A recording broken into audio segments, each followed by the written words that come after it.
Okay, so I finally played Star Wars Jedi Fallen Order, and you guys were right. This game is freaking awesome.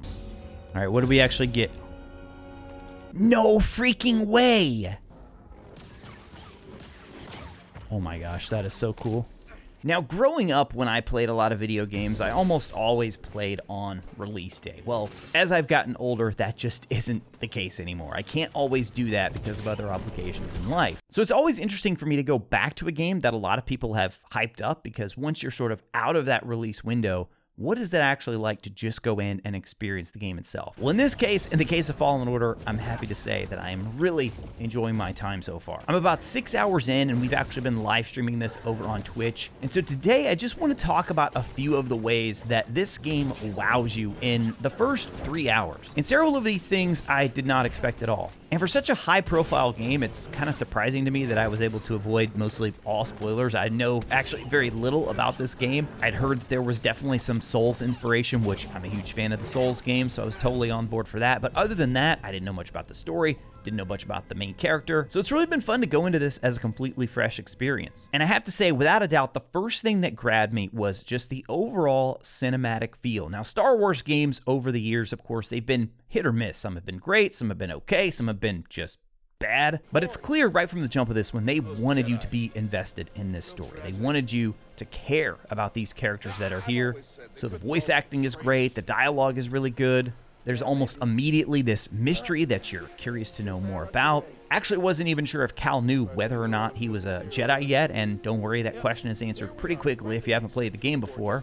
But it's not just the cutscenes that they tell this through, it's also through the actual gameplay. When you're moving through the world, you're having these conversations with characters. And the game that I thought of almost right away was Uncharted. So I had a pretty good feeling going in that it was going to be solid as far as gameplay and the action and all that, which we'll get to that here in a bit. But that cinematic feel of Uncharted, even the climbing, felt very much like Uncharted. And you know, whether you love or hate Naughty Dog, you can't deny their ability to tell a story with just a cinematic feel as if you're watching a big budget movie. Now again, I'm just a few hours in, so the storytelling could fall completely apart as I progress through the game, but so far, I'm actually kind of curious about the story and what's going to happen as we move forward. But it's not even just the what's going to happen, it's the way that they're telling this story. I already am invested in this character, Cal. And as good as the action is, it's all these in-between moments, these little moments with the droid, BD-1, that you have from very early on that I think really help with the whole, and honestly make me even more excited for the sequel, but of course, I need to beat this one first. All right, I said we would get to the action. We have to talk about the combat in this game. Look, anytime you put a lightsaber in your hands in a video game, it's gonna be fun. Even if the game itself is bad, as long as you have the ability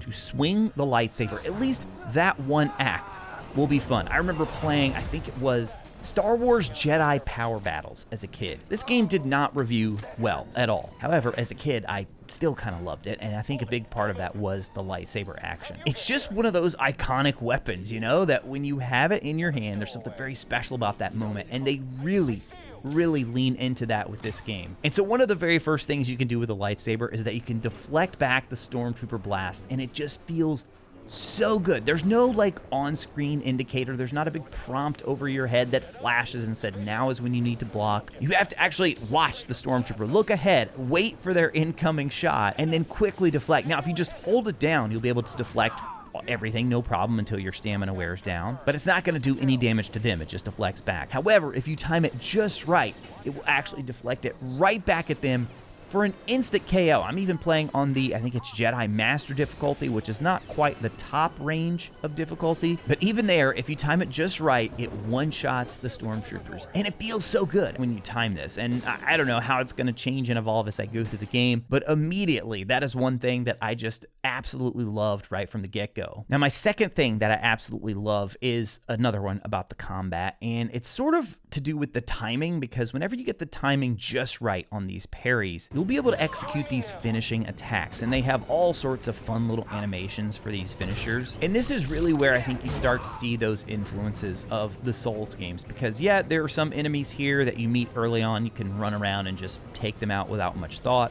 But also pretty early on, you're going to run into some enemies that if you're too aggressive, if you get too greedy, if you don't time your attacks just right, you will pay, you will die, and you will have to keep coming back and fighting again and again. And I know there's a lot of people who just kind of hate this gameplay mechanic, but there's also a lot of people who love it. Don't get me wrong, I enjoy a good hack and slash and just being able to go in and go crazy. But for me personally, if I had to pick just one, I would definitely pick that more methodical approach where you actually have to put some thought into it before you go into the fight. And that actually ties very well into my next point of what has impressed me so far, and that's just the overall, I guess you could say, difficulty slash progression. Just feels weird to call a game's difficulty like a strength or something that stood out, especially since there are difficulty options, so you can kind of cater this to your needs and what you're interested in. But it's not just the difficulty, it's also this sense of progression that you get from very early on in this game. I mean, you're introduced to this initial planet after kind of that tutorial area, and they just sort of trickle in these little mechanics that they're going to teach you one by one. And again, overall, I'm about 6 hours in, but so far that hasn't stopped. It's been this steady drip of new information, of new details, of new mechanics that I've been able to use as my character.